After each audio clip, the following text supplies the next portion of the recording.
아멘. 시는 한 편의 시로 기억된다라는 말이 있습니다. 수백 편의 시를 썼다 할지라도 사람들에게 기억되는 한 편의 시가 없다면 그 시는 문학사에 빛나는, 또 문학사에 기억되는 그러한 시인이 될 수 없다는 것입니다. 우리 한국 사람들이 가장 사랑하는 국민 시인은 누구라고 하죠? 윤동주 시인이라고 합니다. 윤동주 하면 떠오르는 한 편의 시가 있습니다. 그것이 무엇입니까? 서시이죠. 하늘을 우러러 한 점 부끄럼 없기를, 나는 잎새 이는 바람에도 괴로워했다고 시작되는 그 시기를 우리는 다 기억하고 있는 것입니다. 그러면 미당 서정주 하면 떠오르는 한 편의 시가 무엇이 있을까요? 국화 앞 옆에서라는 시죠. 한용우는 님의 침묵, 천상병 시인은 귀천이라는 시입니다. 그러면 김춘수 시인하면 떠오르는 한 편의 시가 무엇이죠? 유명한 꽃이라는 시입니다. 그 시는 이렇게 시작이 됩니다. 내가 그의 이름을 불러주기 전에는 그는 다만 하나의 몸짓에 지나지 않았다. 내가 그의 이름을 불러주었을 때 그는 나에게로 와서 꽃이 되었다. 주님께서 그의 이름을 불러주시기 전에는 다만 하나의 몸짓에 지나지 않았던 사람들이 있습니다. 주님께서 그의 이름을 불러주심으로써 주님께 다가와서 꽃이 된 사람들이 있는 것입니다. 그 사람들은 누구죠? 그 사람들은 주님의 제자들입니다. 주님의 부르심을 받은 사람들, 주님의 제자들을 가리켜서 성경에서는 뭐라고 합니까? 교회라고 합니다. 교회. 교회를 헬라어로 에클레시아라고 합니다. 이 에클레시아라는 말 속에는 세상으로부터 불러낸 사람들이라는 그런 뜻이 담겨 있습니다. 왜 주님께서 세상으로부터 불러내셨을까요? 그냥 불러내신 것입니까? 아니죠. 뜻이 있는 것입니다. 하나님의 부르심에는 목적이 있다는 것이죠. 그것을 가리켜서 영어로는 미션이라고 합니다. 미션. 우리말로는 사명이다 이렇게 번역을 하는데, 이 미션이라는 말 속에는 사명이라는 뜻과 함께 또 하나의 뜻이 있습니다. 그것은 선교라는 뜻입니다. 이 선교, 미션은 라틴어 미시오에서 나온 말입니다. 이 말은 보내다, 파송하다라는 그런 뜻을 가지고 있습니다. 선교란 다른 것이 아니라 에클레시아, 세상으로부터 불러낸 사람들을 다시 세상 속으로 보내는 것, 그것이 선교다 하는 것이죠. 그래서 그것이 교회의 사명이고, 그리고 또 그것이 또 선교이라는 사실 속에서 우리는 교회와 선교는 서로 분리될 수 있는 것이 아님을 알 수 있는 것입니다. 성경을 보면 선교는 삼위일체 하나님의 사역입니다. 성부 하나님이 성자를 세상 속으로 보내셨고, 그리고 성자 예수님이 제자들을 세상에 보내시고, 성령 하나님이 교회를 통해서 지금도 계속 일하고 계신 것입니다. 성도 여러분, 성자 예수님이 세상에서 불러내서 그리고 다시 세상에 보내신 사람, 최초의 그 선교사는 누굴까요? 누가 우리 주님이 보내신 최초의 선교사이죠? 그 사람은 놀랍게도 예수님의 12 제자가 아니었다는 것입니다. 그 사람은 우리가 지난 2주를 걸쳐서 살펴본 거라사 광인이었습니다. 그 사람은 어떤 사람이었죠? 그 사람은 무가치한 사람이었습니다. 아니, 차라리 존재하지 않는 것이 더 나아 보였던 그런 사람이었습니다. 그는 귀신들의 포로가 되어서 비인간화된 자로서 사회로부터 격리된 사람이었습니다. 그는 잊혀진 사람이었습니다. 그는 삭제된 사람, 컴퓨터 용어로 표현하면은 포맷된 사람이었습니다. 그러나 주님께는 그는 어떤 존재였죠? 그는 다른 사람들과 동일한 하나님의 형상대로 지음받은 사람으로서 천하보다 더 귀한 생명이었습니다. 주님께서는 그의 부르짖음을 들으시고 폭풍치는 바다를 건너서 그를 만나러 가신 것입니다.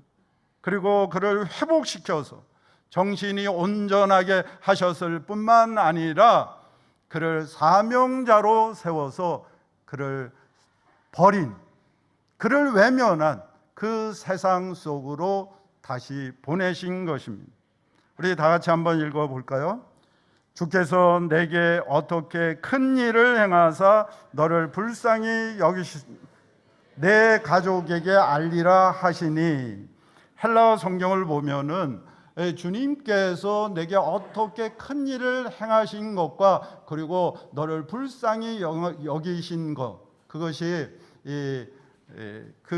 앞뒤를 연결하는 그러한 그 등이 접속사인 카이로 연결되어 있습니다. 이 카이는 영어로 표현하면은 end인 것입니다. 성교란 무엇이죠? 무엇이 성교라는 것입니까? 우리가 성교에 대해서 그 내용을 구체적으로 말한다면 성교는 다른 것이 아니라 바로 주께서 내게 행한 그 큰 일을 전하는 것입니다. 그리고 너를 불쌍히 여기신 것, 그것을 함께 전하는 것입니다. 여러분, 주께서 행하신 그 큰 일은 복음이라면 너를 불쌍히 여기신 것은 긍휼입니다. 하나는 말씀이고 또 하나는 사랑인 것입니다. 이 둘은 결코 분리될 수 없는 것이죠. 주님께서 행하신 큰 일은 주님의 불쌍히 여기심, 다시 말하면 그분의 그 근본적인 본질적인 성품인 사랑에서 비롯되었기 때문입니다. 이 거라사 광인이 데가볼리 사람들에게 주님께서 그에게 행하신 큰 일을 전했을 때 모든 사람들이 크게 놀라워했습니다. 왜 놀라워했을까요? 그 이유가 뭘까요? 그의 과거를 모르는 사람들이 없었기 때문입니다. 그에게 일어난 그 놀라운 일을 누구도 부정할 수가 없었기 때문이었던 것입니다. 부끄러웠던 그의 과거가 오히려 다른 사람들을 주님께로 인도하는 복음의 통로가 된 것입니다. 우리 하나님, 우리 주님께서는 우리의 성공만을 들어서 사용하시는 것이 아니십니다. 주님은 우리의 실패까지도 들어 사용하시는 것입니다. 주님께서는 우리의 부끄러운 그 과거를 오히려 복음의 통로가 되게 하신다는 것입니다. 누구든지 그리스도 안에 있으면 새로운 피조물이라, 이전 것은 지나갔으니 보라 새 것이 되었기 때문인 것입니다. 우리의 과거가 무사람들의 영혼을 살리는 그러한 복음의 통로가 된다면 우리는 새로운 피조물로 거듭났기에 우리의 지난날의 그 과거, 우리의 허물을 드러내는 것을 결코 부끄러워해서는 안 되는 것입니다. 오히려 우리는 거라사 광인처럼 주님께서 나에게 행하신 큰 일과 나를 불쌍히 여기신 것을 기꺼이 다른 사람들에게 전할 수 있어야 하는 것입니다. 주님께서 나를 어떻게 사랑하시고 그리고 절망 가운데 나를 어떻게 구원하시고 나를 변화시키셨는지 그것을 증거하고 나눌 때 놀라운 구원의 역사가 일어나게 되는 것입니다. 한국 교회들이 침체하고 있습니다. 그런데 그런 가운데서도 계속 성장하는 교회가 있습니다. 그 대표적인 교회 가운데 하나가 김양재 목사님이 이끄는 우리들 교회입니다. 왜 그 교회가 부흥할까? 제가 찬찬히 살펴봤더니 그 교회 교인들은 자신들이 그리스도 안에서 새로운 피조물로 거듭났다는 그 사실을 분명하게 고백하기에 자신의 그 부끄러운 과거, 자신의 그 실패를 나누고 또 그것을 통해서 복음을 전하는데 주저하지 않기 때문인 것입니다. 그들의 그 나눔이 우리가 날마다 하고 있는 그 큐티인의 간증으로 나오고 있습니다. 사랑하는 성도 여러분, 우리가 우리의 그 예수 믿기 이전, 또 내가 거듭나기 이전에 그러한 내 모습을 기꺼이 나눌 수 있을 때 참으로 이를 통해서 놀라운 이 전도, 복음의 역사가 일어나게 되는데, 근데 우리가 여기서 한 가지 알아야 하는 중요한 사실이 있다는 것입니다. 그것은 이 거라사 광인은 주님께서 행하신 그 큰 일을 증거했지만은 그가 증거한 그 큰 일은 주님께서 행하신 큰 일의 전부가 아니었다는 것입니다. 어찌 보면은 그것은 빙산의 일각이었을 뿐이라는 것입니다. 그리고 그는 주님께서 행하신 그 큰 일을 다 아직까지 알지 못했다는 것입니다. 왜 그럴까요? 마가복음 10장 45절입니다. 같이 읽어볼까요? 인자가 온 것은 섬김을 받으려 함이 아니라 도리어 섬기려 하고 자기 목숨을 많은 사람의 대속물로 주려 함이니라. 주님께서 행하신 가장 큰 일은 무엇이죠? 그것은 바로 십자가입니다. 주님께서 자기 목숨을 십자가에 내어주심으로 죄와 사망에서 우리를 구원하신 것입니다. 그러므로 누구든지 그를 믿으면 멸망치 않고 영생을 얻게 된 것입니다. 마가복음 15장을 보면 주님께서 십자가에서 자기 목숨을 대속물로 내어주셨을 때 성전에서 놀라운 일이 일어났습니다. 그 일은 무엇이죠? 성소의 휘장이 위로부터 아래까지 찢어져서 둘이 된 것입니다. 완전히 찢어졌다는 것입니다. 그래서 그 속이 이제는 보이게 되었다는 것이죠. 이 성소의 휘장은 성소와 지성소 사이를 구분하는 것으로, 이 지성소 안에는 무엇이 놓여 있었습니까? 언약궤가 놓여 있었습니다. 이 언약궤 위에 금으로 만든 덮개가 있었는데 그 덮개를 가리켜서 뭐라고 하죠? 시은자라고 합니다. 시은자. 이 시은자는 하나님의 은혜가 베풀어지는 자리라는 뜻입니다. 하나님의 임재를 상징하는 것이었습니다. 하나님께서 이 지성소 안에 임재해 계신다는 것을 나타내고 있는 것입니다. 이 언약궤가 놓여 있는 지성소, 하나님이 임재해 계시는 그 안에 누가 들어갈 수가 있었죠? 모든 사람들이 들어갈 수 있었습니까? 아닙니다. 제사장들이 들어갈 수 있었습니까? 아닙니다. 오직 대제사장만이, 그것도 1년에 단 한 차례 속죄일에 빈손이 아니라 속죄의 피를 가지고 그 안으로 두렵고 떨리는 마음으로 들어갈 수가 있었습니다. 그런데 성소의 휘장이 완전히 찢어졌다는 것은 무엇을 말씀해 주고 있는 것이죠? 하나님과 인간 사이를 가로막고 있었던 죄로 인한 모든 남이 허물어졌다는 것입니다. 그러므로 히브리서 4장 16절 말씀 그대로 우리는 긍휼하심을 받고 때를 따라 돕는 은혜를 얻기 위하여 은혜의 보좌 앞에 담대히 나아갈 수 있게 된 것입니다. 할렐루야. 예. 거라사 광인처럼 사탄의 권세 아래서 죄와 종로로 타던 우리가 그리스도 예수 안에서 언제든지 하나님 앞에 달려 나갈 수 있는 그런 하나님의 자녀가 되었다는 것입니다. 아빠가 퇴근하면 그 어린 자녀들은 어떻게 하죠? 아빠 발소리만 듣고도 아빠 하면서 막 뛰어나와서 안기는 것입니다. 아빠와 어린 그 자녀 사이에는 막힘이 없습니다. 거리감이 없는 것입니다. 아빠에게 모든 것을 다 말하는 것입니다. 아빠를 전혀 두려워하지 않는 것입니다. 성도 여러분, 하늘의 신령한 복, 영원한 복, 누구도 빼앗을 수 없고 결코 변하지 않는 그 복 중에 복은 무엇이죠? 그것은 바로 우리가 그리스도 예수 안에서 하나님의 자녀로 거듭난 것입니다. 그것이야말로 은혜 중에 은혜요 복 중에 복인 것이죠. 예수님께서는 산상수훈에서 그것이 얼마나 큰 절대적인 복인가를 우리에게 다음과 같이 가르쳐 주셨습니다. 우리 같이 한번 읽어보겠습니다.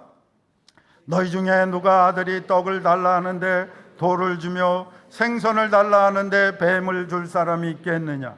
너희가 악한 자라도 좋은 것으로 자식에게 줄 알거든 하물며 하늘에 계신 너희 아버지께서 구하는 자에게 좋은 것으로 주시지 않겠느냐? 하나님이 우리의 아빠가 되시기 때문인 것입니다. 여러분, 우리는 하나님, 전능하사 천지를 만드신 그 하나님을 아빠라고 부를 수 있는 놀라운 특권, 은혜를 받게 되었다 하는 것이죠. 예수님께서 행하신 가장 큰 일은 다른 것이 아니라 십자가에서 자신의 목숨을 대속물로 내어주심으로 죄와 사망 가운데서 우리를 구원하여 주시고, 그리하여 우리가 누구든지 그를 믿으면 멸망치 않고 영생을 얻게 되고 하나님의 자녀로 거듭나게 된 것입니다. 성교는 다른 것이 아닙니다. 성교는 주님께서 행하신 이 큰 일을 전하는 것입니다. 이보다 더 기쁜 소식, 이보다 더 큰 복음은 없기 때문입니다. 그러나 우리가 사람들에게 복음을 전하면 많은 사람들이 복음을 받아들이려고 하지 않습니다. 복음의 씨를 뿌렸을 때 좋은 밭보다도 싹조차 트지 않는 그러한 길가와 같은 사람들이 많은 것입니다. 사도행전을 보면 사도 바울도 아덴에서 이러한 그 경험들을 했습니다. 사도 바울이 아덴의 철학자들에게 복음을 논리적으로 설명하고 그리고 부활을 선포했습니다. 그러나 사람들은 그것을 받아들이려고 하지 않았습니다. 어떤 일은 비웃고 어떤 사람들은 나중에 다시 듣겠다고 했습니다. 복음의 핵심인 부활은 인간의 이성을 넘어가는 사건이기 때문입니다. 이 아덴을 떠나 이 고린도로 내려온 사도 바울은 그곳에서 선교 전략을, 선교 방식을 달리하게 됩니다. 바울은 아덴에서처럼 대중들을 상대로 복음을 선포한 것이 아니라 텐트를 제작하면서 그 사람들과 같이 살아가기 시작했습니다. 사람들과 관계를 맺고 관계 속에서 전도한 것입니다. 그 과정에서 사도 바울이 만난 사람이 누구죠? 브리스길라와 아굴라 부부인 것입니다. 평생의 선교의 동역자를 만나게 됩니다. 아덴에서는 믿는 자가 적었지만은 고린도에서는 믿는 자가 많았습니다. 사도 바울은 그곳에서 1년 6개월 동안 머물면서 계속 복음을 전했습니다. 이 바울의 사역에서 아덴과 고린도의 차이가 무엇일까요? 아덴에서는 말씀만 있었습니다. 그러나 고린도에서는 말씀과 함께 관계가 있었던 것입니다. 관계를 형성하면서 관계 속에서 복음을 전하기 시작했던 것입니다. 예수님께서는 어떻게 복음을 전하셨죠? 예수님의 이 복음 전파, 이 선교의 방식은 무엇이었습니까? 요한복음 1장 14절 말씀입니다. 우리 세 번역으로 같이 한번 읽어볼까요? 그 말씀은 육신이 되어 우리 가운데 사셨다. 우리는 그의 영광을 보았다. 그것은 아버지께서 주신 외아들의 영광이었다. 그는 은혜와 진리가 충만하였다. 주님께서는 먼저 복음을 전하신 것이 아니었습니다. 주님께서는 우리와 동일한 사람이 되셨습니다. 우리와 같은 육신을 가진 사람으로 이 세상에 오셔서 우리 곁에서 우리와 함께 같이 살아가신 것입니다. 주님은 복음을 전하시기 전에 우리 인간의 모든 실존을 다 경험하셨습니다. 그러므로 우리의 대제사장이신 예수님은 우리의 연약함을 동정하지 못하실 이가 아니시라는 것입니다. 여기서 이 동정하다라는 말의 그 헬라어는 숨파테사입니다. 이 말 속에는 주님께서 우리의 모든 고통을 다 이해하신다는 그러한 뜻과 함께 주님께서는 우리의 고통을 우리와 함께 같이 겪으셨다는 그러한 뜻이 담겨 있는 것입니다. 그러므로 주님은 우리의 고통을 외면치 아니하시는 것입니다. 우리의 작은 신음에도 응답하시는 것입니다. 사람들은 귀신 들린 거라사 광인의 고통을 헤아리지 못하고 그를 쇠사슬로 묶어두려고 했지만은 주님께서는 그의 고통을 아시기에 폭풍치는 바다를 건너서 그를 만나러 가신 것입니다.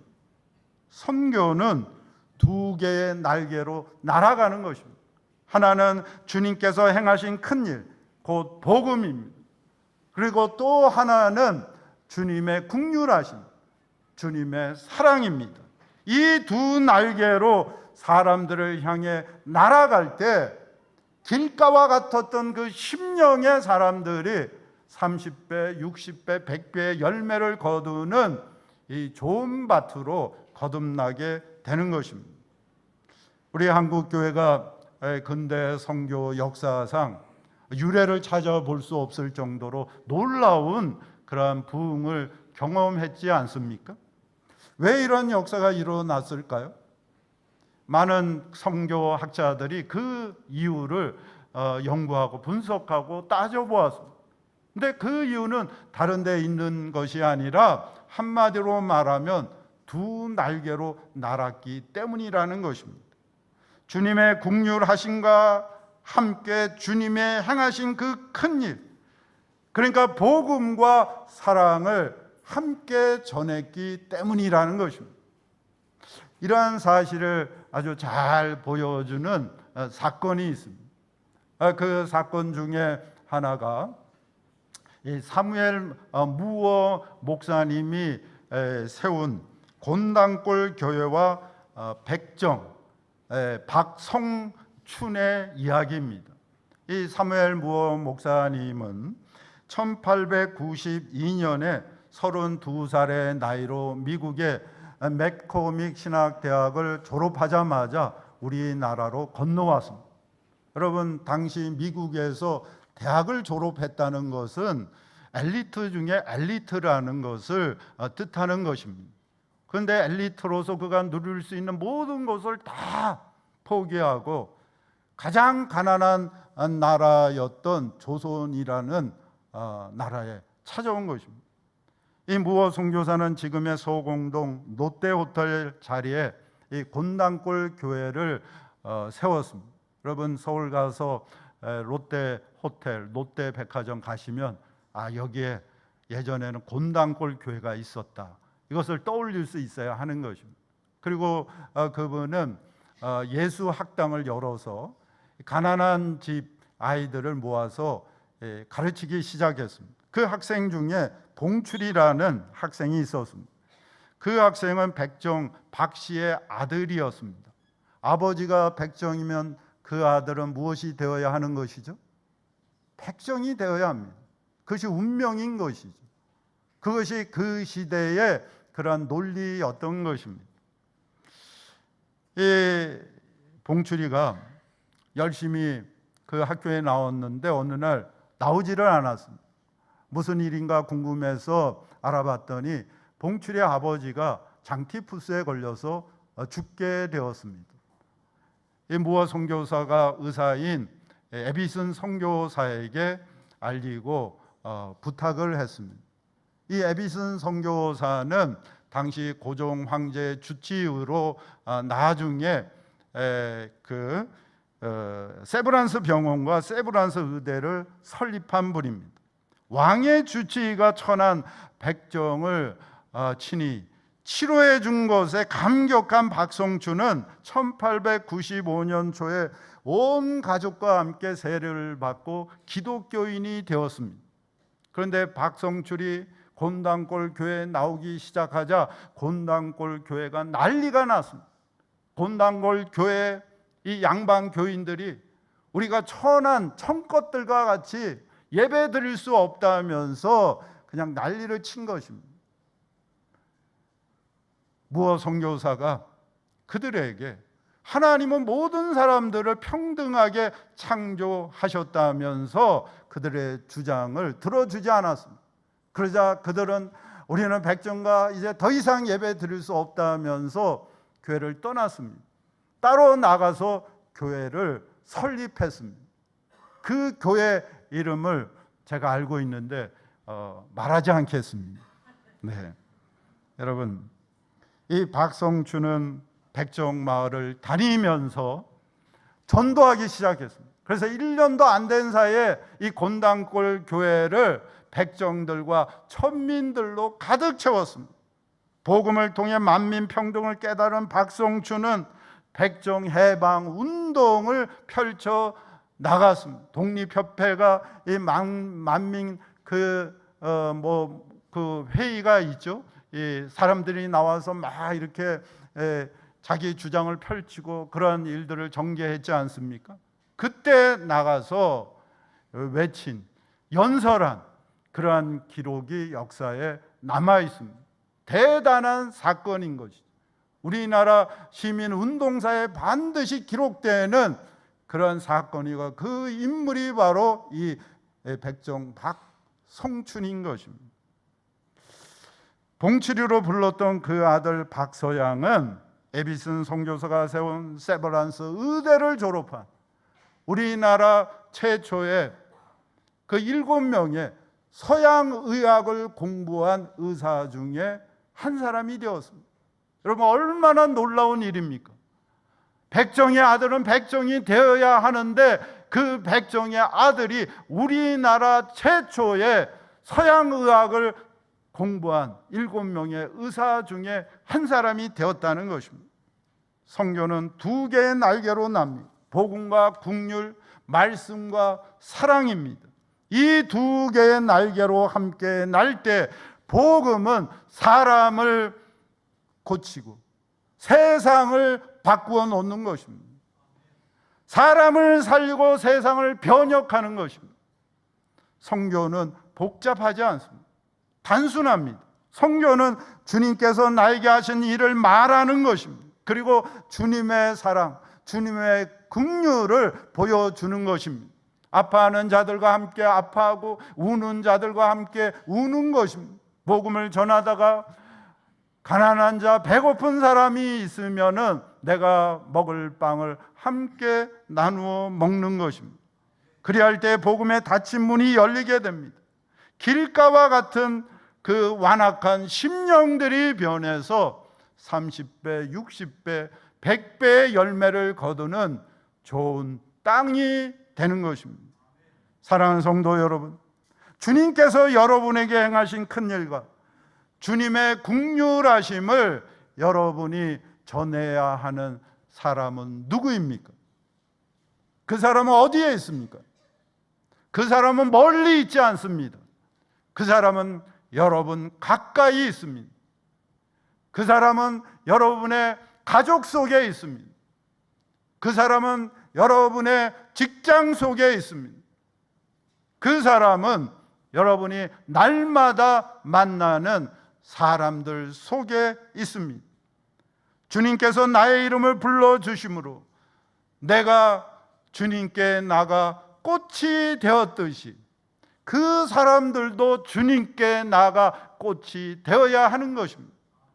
우리는 주님의 복음과 주님의 사랑으로 그 사람이 주님 앞으로 나가 주님을 만날 수 있는 복음의 통로들이 되어야 하는 것입니다. 여러분, 우리 가운데 의인은 없습니다. 다 죄인들인 것입니다. 허물로 가득 찬 사람입니다. 죄악 가운데 사는 사람들입니다. 그러나 그리스도 안에서 우리는 새로운 피조물로 거듭났기에 우리는 나의 그 부끄러움을 기꺼이 다른 사람들에게 말할 수가 있는 것입니다. 내가 달라졌기 때문입니다. 나의 존재가 변화되었기 때문인 것이죠. 그래야요, 나를 변화시킨 주님, 나를 구원하신 주님, 나에게 큰 일을 행하시고 나에게 사랑을 베푸신 그 주님을 전함으로 아직 주님을 만나지 못한 그 사람들을 주님 앞으로 인도하는 복의 은혜의 통로가 되는 저와 여러분, 우리 교회 모두가 되기를 주님의 이름으로 축원합니다. 아멘.